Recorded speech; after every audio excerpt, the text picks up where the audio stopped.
Welcome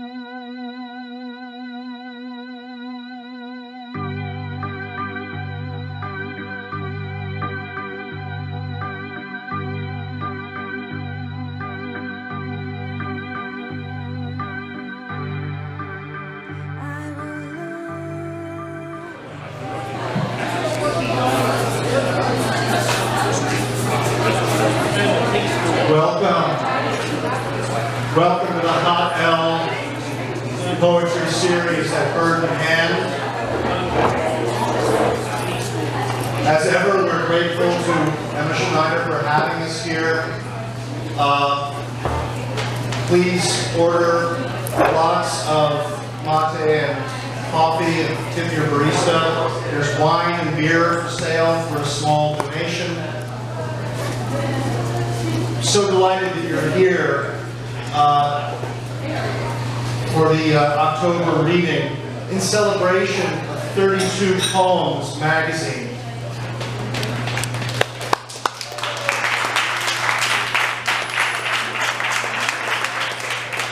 If you're not yet familiar with 32 Poems, I'm going to go out on a limb and say, well, I can say with confidence, it's my favorite magazine of poetry being printed today. And the editor, George David Clark, is with us. I'll just say a little bit about the history of 32 Poems, and then after we hear a few open mic readings, David will come up and introduce our readers.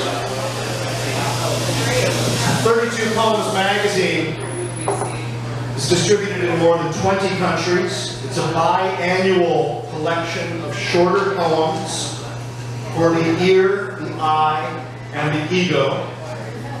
Over its 17 years, the journal has showcased many of the most recognized poets currently writing in English, including Pulitzer Prize, National Book Award, and MacArthur Genius Grant winners, and poets laureate. Since 2011, George David Clark has edited the journal, now based in Washington, Pennsylvania. And I'll add to that, in addition to the kind of starry roster that they regularly offer to readers, 32 Poems is one of the most exciting places you can go to discover new work, younger writers doing innovative and groundbreaking kinds of writing. And so it's a real mix of the tried and true and the brand new. Let's start off with a couple of readings from our poets in the audience. First up is Sarah Merrill. Did I say that right? Yes. Sarah Merrill.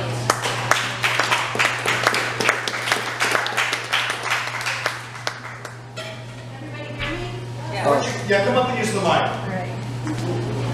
Because we have to get the recording going and all that stuff, so we want to make sure we get it.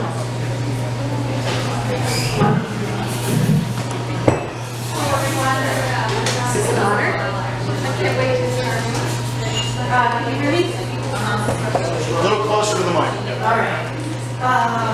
This is a poem that's going to appear in my first collection coming out this year, Everyone Bell by Aldrich Press. And it's called Natural Order. Maybe we've got it backwards, how we are wounded, scarred, and healed. Neither muscling through or creating cover, it's more a visit to the landscape of childhood. Path, a riot of flora and spider snares. We replant species fragile and tough, with due respect for microclimates.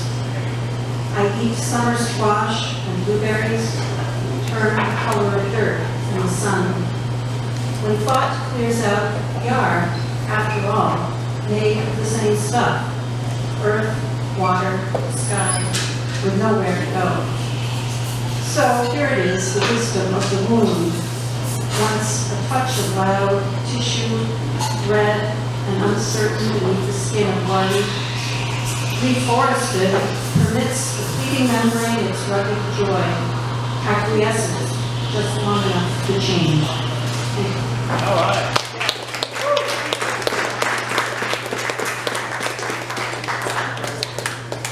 Next up, reading one poem of less than 3 minutes, David Everhart.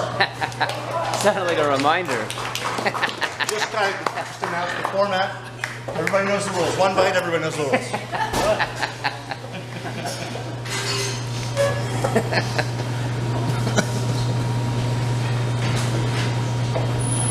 I'm going to bask in greatness today and see if anybody recognizes this.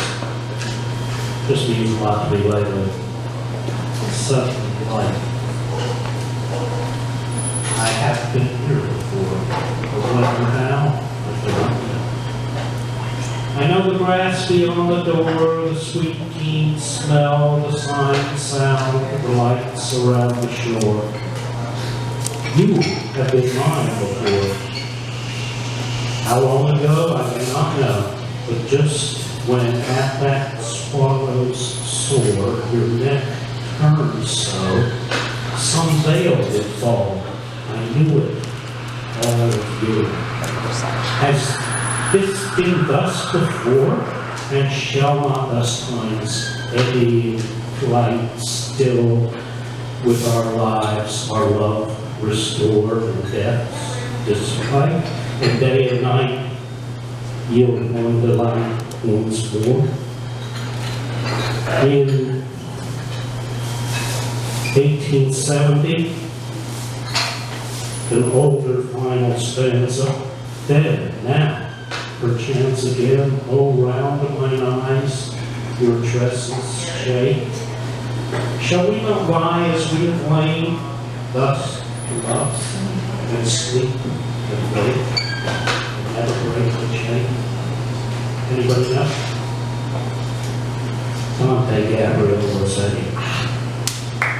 Nice.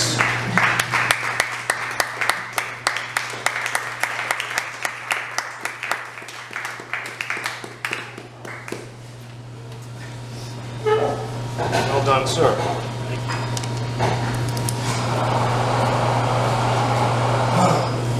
Rossetti has, buried his poems in his wife's grave, and he thought better when he dug them up again. Next up is Diana Cool. Am I saying that right? Cool, yes. Cool. Is it real? Real? Nice. Yeah. Beautiful.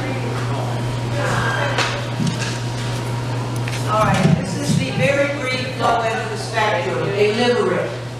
A midget looked up to see, and the king was nowhere to be seen. He said, take my all, I'm the size of a dog, and you can't even tell where I've been.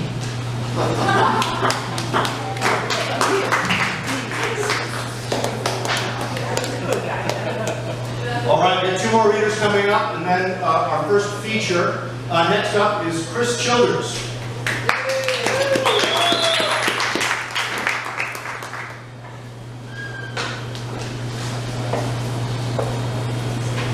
This is a banal poem about my boring life. It will please no one to learn it's a pantoum. Folding. 6 folds, 4 seconds each. I count them out by 12s. There's quotas I must reach. My hands move by themselves. I count them out by 12s and add 1 to the stack. My hands move by themselves.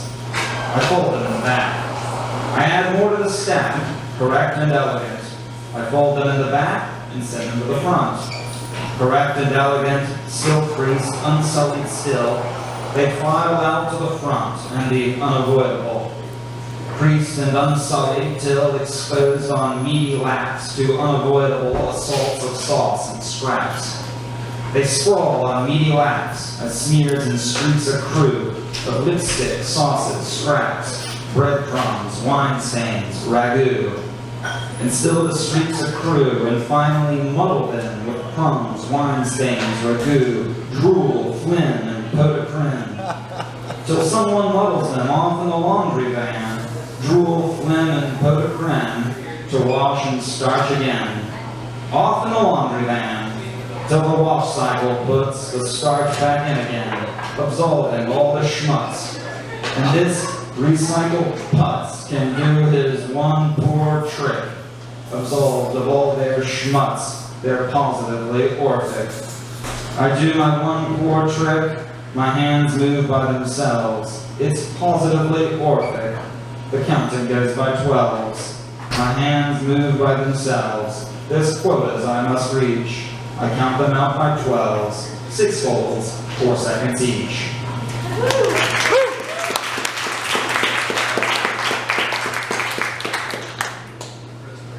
Not just a pantoum, but a rhymed pantoum. Suck on that. Poet Graham, I'm hungry. Next up is Joe Vista.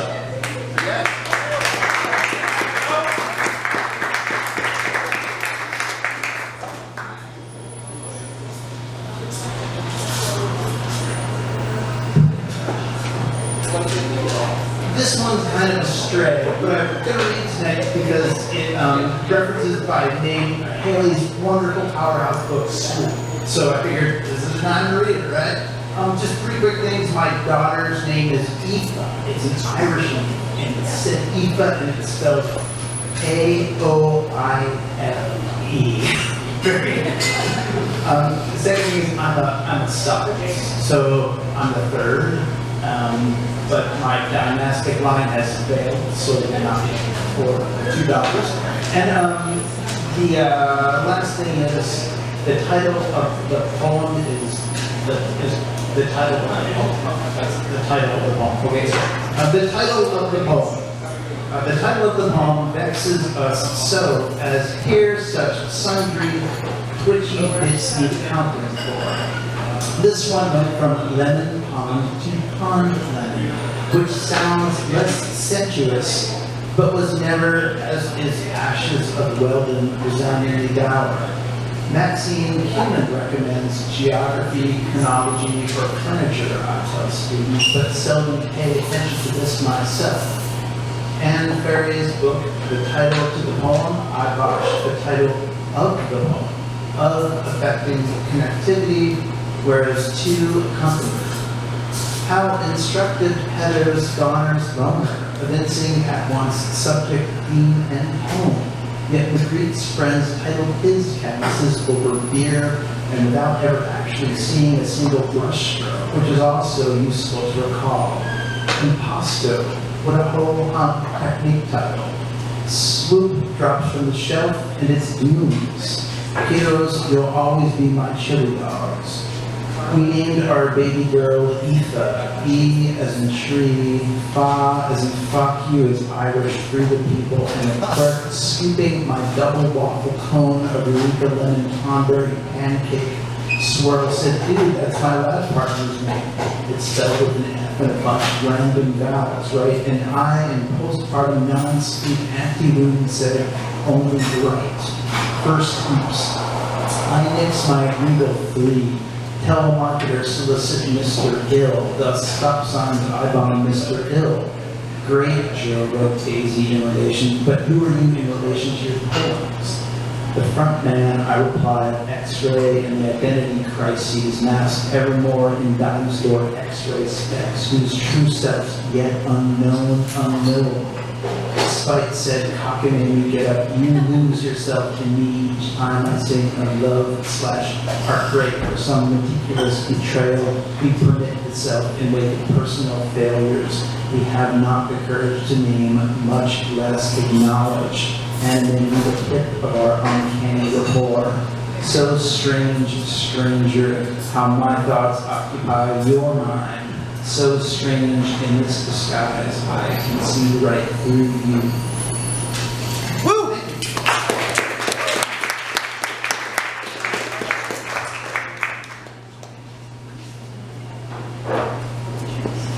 Good job, nice poem. Thank you. We're coming up on our. Thanks to everyone who's read so far. If there's anyone here who wants to read a poem and hasn't signed up, there's still time to do so for the last round. But right now, I'll introduce the open mic poets for the second round. We will begin with Elias Baez.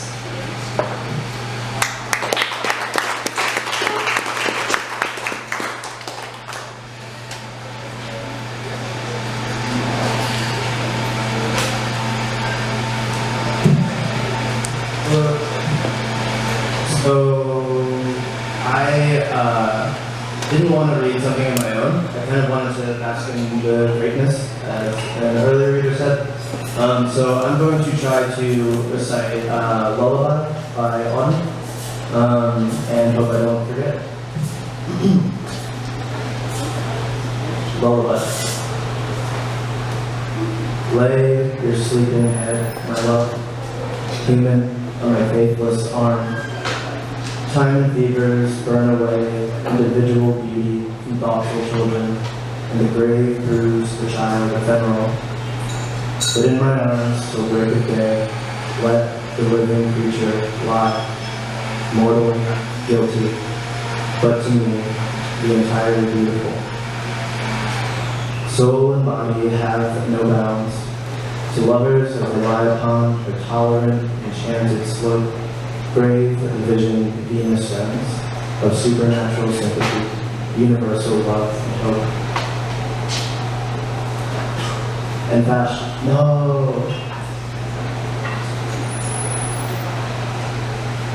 And fashionable madmen raise a pedantic, boring cry. Every farthing of the cost, all the dreaded cards foretell, shall be paid. From this night, not a whisper, not a thought, not a kiss, no lost. So I mixed up the stanzas there, so I'm going to try to switch it back together.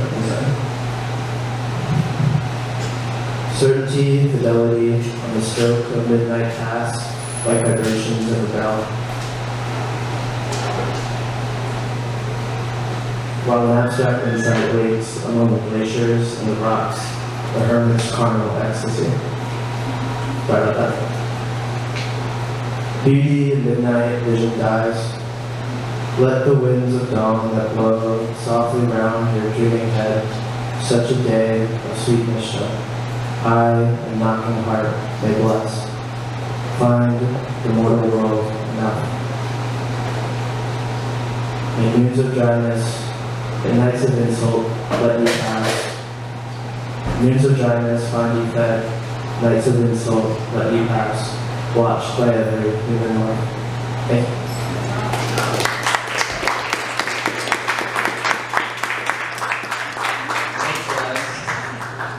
Next, just back from Helsinki, we have Raphael de Gold.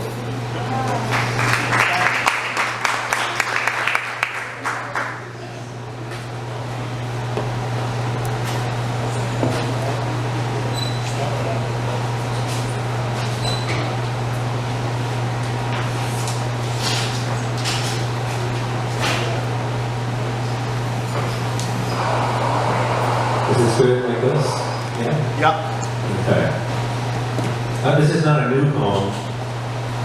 I'm going to read it because it's in this manuscript that I've been sending out. And as I've been sending out, I've also been continuing to revise the book. And I want to keep my ear in the book. So this is from in that book I've been sending out. Haircut solo. Waist curled, head to locked knees, wet hair hanging to the floor. My mother takes 2 fingers, draws them down from her scalp with hair between, fast enough that the sound, like blowing pursed lips across an empty bottle's mouth, rings scalp and ears, and as it dies, she knows to clip beneath her 2 straight fingers. The blues show on the radio has turned to funk, the brilliant horns of Tower of Power pushing at the speakers of her little boombox. You got to funkify, you got to. So she bobs her knees and beats new time with her fingers bow, a 2-part draw, arriving still at the same last tone where she flips another row. Her hair is as long as 20 years before. When you're saying 2 hands heave African figurines, apologetic gifts from a merchant marine out her row house door into the street after he hadn't called. She had searched till 3 a.m. on angel dust pinched from the bottom of the bag of grass it had laced, and as she heaved, a cop car slowly passed into the statuette's arc, so she yelled out, "Catch me if you can, coppers," before slamming shut the door. In jail, she punched the bars until her knuckles bled, raped her palms to raw meat, was bailed out by her brother, who drove them both late to their parents' anniversary dinner she had promised to cook, where she hid her hands beneath her back like the coquette she had been at 17. Now she wets her hands to wet her hair again, throws head down to trim loose strands, the evening's red sunlight making shadows of her bowing on the plaster wall behind. The radio has changed again. Medieval hunting songs from Italy in praise of soft mouths. The dogs are not mag-legged. Look, the dogs are not mag-legged.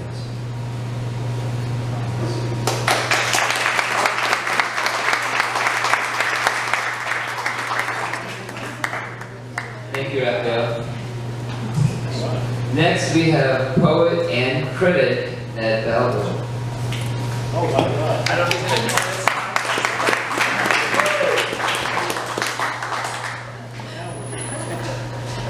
Thank you, David, Stephen, and Virginia, of course. Haley, I think you'll like this one. This is called Autumn Chrysalis Time.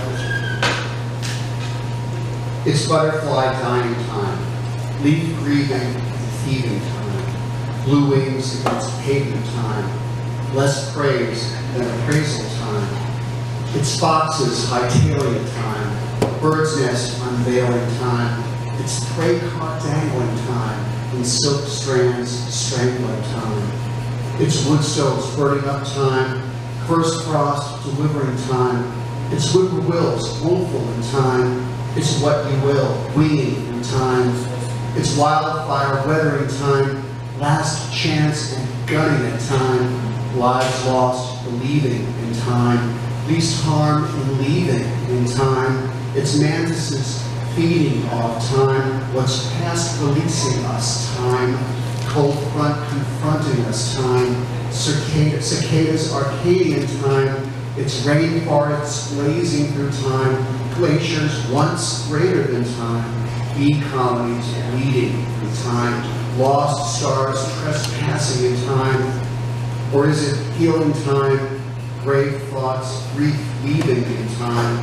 What's sure to follow in time, foreseen in chrysalis time. Thanks.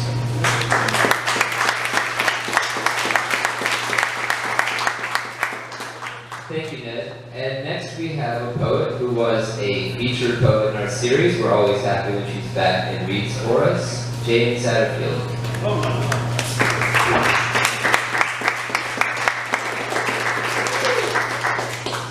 Oh, it's so great to be here. Is this okay? Yeah. So October is the month of many poets' work, but Plath and Dylan Thomas come to mind. They're both, like me, fans of the form that is an obsessive, circular narrative that we call a villanelle. So this poem is called On Pilgrimage to the Parsonage. Sylvia Plath imagines her future, Haworth, 1956. And it begins with an epigraph from Anne Bronte's Wuthering Heights. I was amazed more than ever to behold Heathcliff. A half-civilized ferocity lurked yet in the depressed brows and eyes full of black fire, but he was subdued, and his manner dignified, quite divested of roughness, though too stern for grace.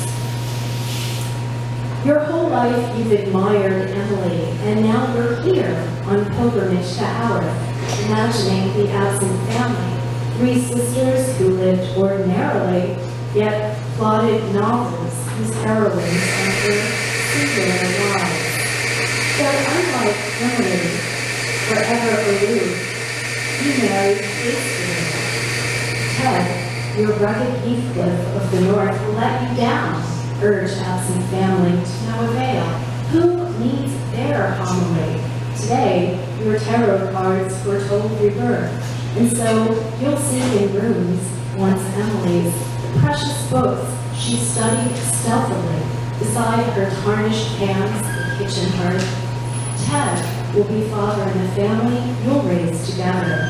Visions of falconry, high cliffs and moors will swirl and pull you both toward the grand passion known to Emily on the page alone, beyond the reach of family.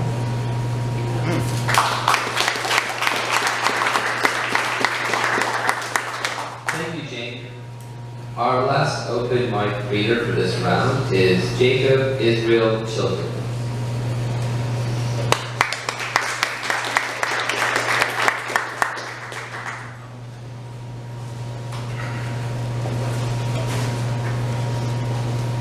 Child life. You asked me tonight what I remember 20 years later, most or best about him, my dead father. Swaddled in his old Oxford sweatshirt, I recalled his ribald, borderline inappropriate jokes about his love for my mother, and her body, and his body. And I reminded you of him repeating ad infinitum his ubiquitous dictum, the most important lesson in life is to learn to wait. But I should have just repeated what I said just before. Your whole child life is about growing your heart strong enough it can attack you for the rest of your life.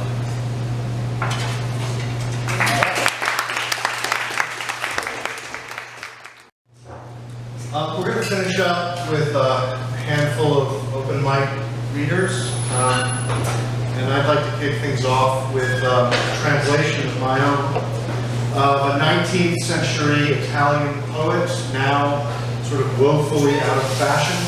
But in his day, hugely internationally renowned. His name is Joshua Carducci. And this poem is about a diphtheria epidemic that he wrote in 1875. It's called Death. And death comes like a goddess, like a diva, he calls her. When the precise diva drops down on our houses, the far-off roar of her flying is heard, and the shadow of her icy wing icily advances, spreads wide a melancholy silence. When she comes, men bow their heads, but the women fall to pining. Thus the treetops, when July winds gather, do not sway on the green hills. The trees stand almost utterly still, and only the hoarse moan of the creek is heard. She enters, passes, touches, and without even turning, levels the saplings delighted by their young branches. She shears the golden wheat and strips even hanging grapes, scoops up the good wives and innocent girls and tiny children. Pink between black wings, they reach their arms to the sun, to their games, and smile. Oh, sad homes, where before their fathers' faces, silent, livid diva, you put out young lives. Therein, rooms no longer sound with laughter and merrymaking, or with whispers like birds' nests in May.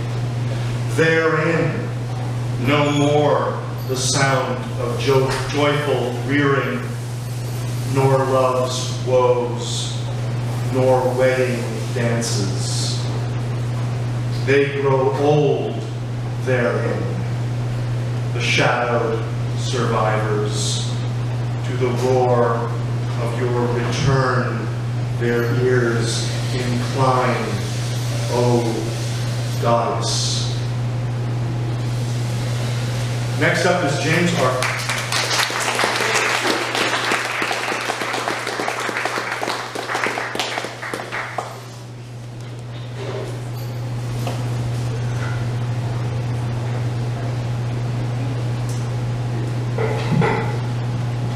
This poem is called Wolf. No costume, Red Riding Hood, ever could disguise this jaw, this brush-like tail, this tongue. By now you must be married to a woodcutter, or to a woodcutter's son. But I am still entangled in the forest of your hair. Come back. Get me out of this nightgown. And I'll show you how to raid a chicken coop. How to step around a snare. Only stroke my face again, as if it were one of the remaining wild places of the world. Does it make me a donkey, eating shards of apple from your hand?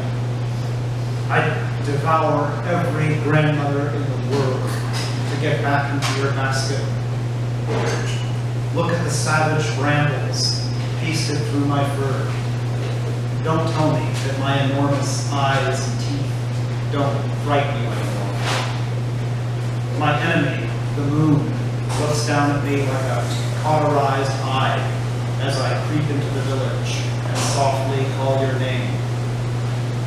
Little scholar, little flame, shy girl in a crimson cowl. Let me unfasten the buttons that you've done up to your collar. The shepherd's boy keeps crying wolf because he thinks we'll never come.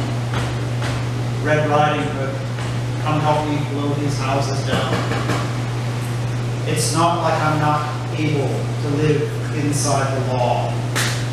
It just makes me crazy seeing little pigs building up their houses with hickory sticks and straw.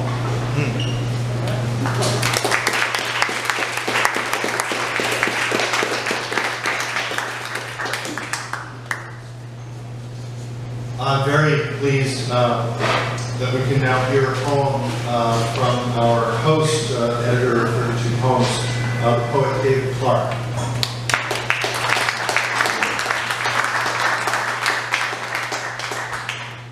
David, I thought maybe I'd share somebody else's poem.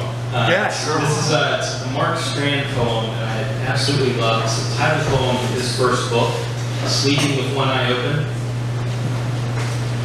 Unmoved by what the wind does, the windows are not rattled, nor do the various areas of the house make their usual racket, creak at the joints, trusses, and studs. Instead, they are still, and the maples, able at times to raise havoc, evoke not a sound from their branches' clutches. It's my night to be rattled, saddled with spooks. Even the half moon, half man, half dark on the horizon, lies on its side, casting a fishy light which alights on my floor, lavishly lording its morbid look over me. Oh, I feel dead, folded away in my blankets for good and forgotten. My room's clammy and cold, moon-handled and weird. The shivers wash over me, shaking my bones. My loose ends loosen, and I lie sleeping with one eye open, hoping that nothing will happen.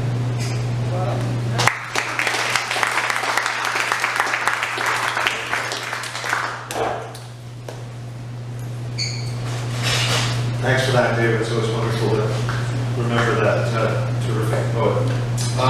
Two more poets. Our penultimate reader, Barry Wiggins.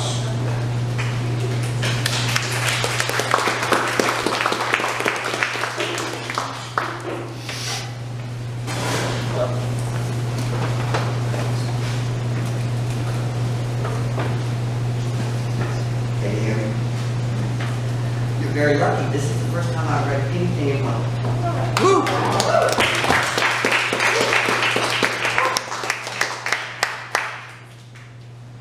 dark. That's reflecting my life. Close to the mic. Closer? Yeah. We blanket ourselves in chaos. It hides the light of our souls. The blackness hiding the true colors of who we are. We mumble chaotic words called lies. Our black chaotic lies. Meaningless words filled with negative energy. Finally, we must face our truth. The chaos we have surrounded ourselves with, and the black chaotic lies we have told, must come to a stop. Our recovery depends on it. So, our negative energy, our meaningless words, our blankets of chaos drip away like wax on a burning candle, like paint from an artist's brush. We are coming out of the darkness. Those colors you see behind that dripping wall of black chaos, they are us. Us. We are the colors of recovery. We have become order out of chaos.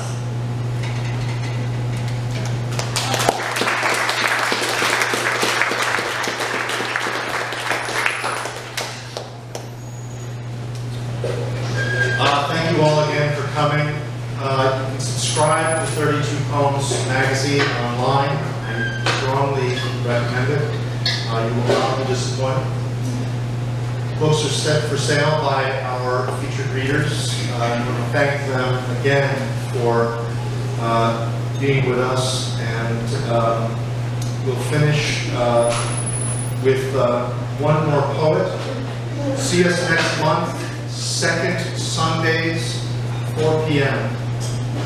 Until then, let's hear a poem by Laura Grothaus.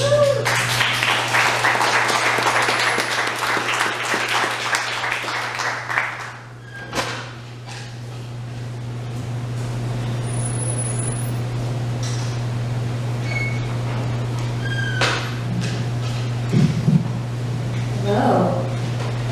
I went to Catholic school for 12 years. Woo!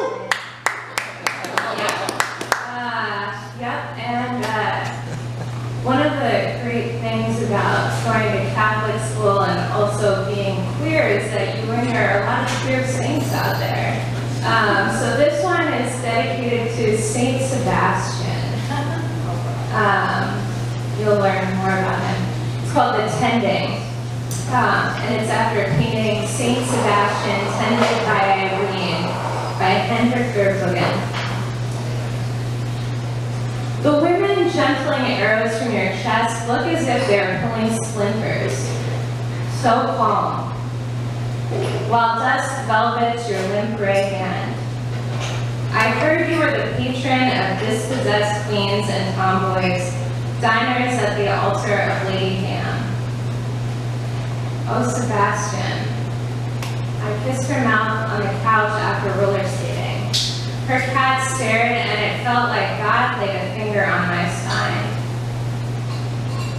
In the background, the shape of the trees mirrors the shafts in your chest. We are meant to read the symbols. Tree, arrow, crimson cloth, hands, and threes. I don't know how we pick our emblems and anchors. How you became a book in a library, of vellum eyelids and slanderous hips. How we wake realizing our bodies have been lighthouses all along. Her mouth was soft. The couch was warm. A ship and a bottle sealed the dust. A tree touched its fingers to the paint. Thank you.